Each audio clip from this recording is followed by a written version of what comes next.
Arithmetic സീക്വൻസിലൊരു ചോദ്യമാണ്. Sum of 7 terms equals 140. Sum of 11 terms equals 440.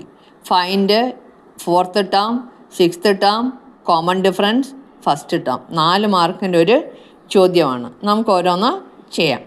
നോക്കിക്കേ, ഫോർത്ത് ടേം ആണ് ആദ്യം ചോദിച്ചിരിക്കുന്നത്. നോക്കിയേ, സം ഓഫ് 7 ടേംസ്. ഇതിൻ്റെ മിഡിൽ ടേം ആയിട്ട് വരത്തില്ലേ 4th ടേം? അതെ, മിഡിൽ ടേം ആയിട്ട് വരും.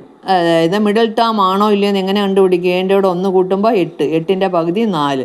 അപ്പം ഒന്നാമത്തെ answer x4 is equal to S7/7. 7 by sum by number. Sum of 7 terms by 7 equals എത്രയാണ് നമുക്ക് തന്നിരിക്കുന്നത്? 140. 140/7 equals 20. ആദ്യത്തെ ആൻസർ കിട്ടി.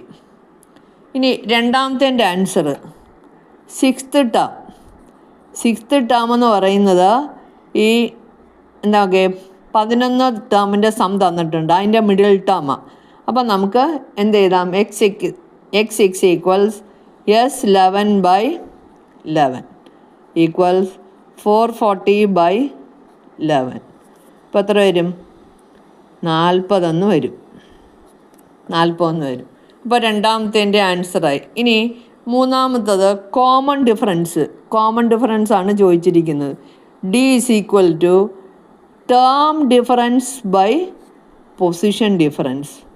Term difference by position difference. അങ്ങനെ നമ്മൾ ചെയ്യുമ്പോൾ നമുക്ക് നോക്കിക്കേ, 40 -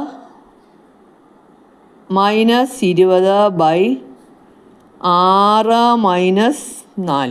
40 - 20 പോയി 20, 20/2 സമം 10 കിട്ടും.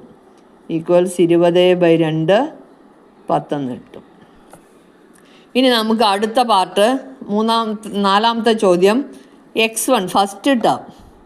ഫസ്റ്റ് ടേം എന്ന് പറയുന്നത് നോക്കിക്കേ, 4th ടേമിൽ നിന്ന് 3 ടൈംസ് കോമൺ ഡിഫറൻസ് കുറയ്ക്കുക. 4 - 3 1. അപ്പോൾ 4th ടേം എത്രയാണ് നമുക്ക് തന്നിട്ടുണ്ട്? 20. 20 - 3 × 10. അപ്പോൾ നമുക്ക് എന്താ കിട്ടും? 20 - 30 - -10. ഇത്രയും ചെയ്ത് കഴിഞ്ഞാൽ നിങ്ങൾക്ക് 4 മാർക്ക് കിട്ടി. ഓക്കെ.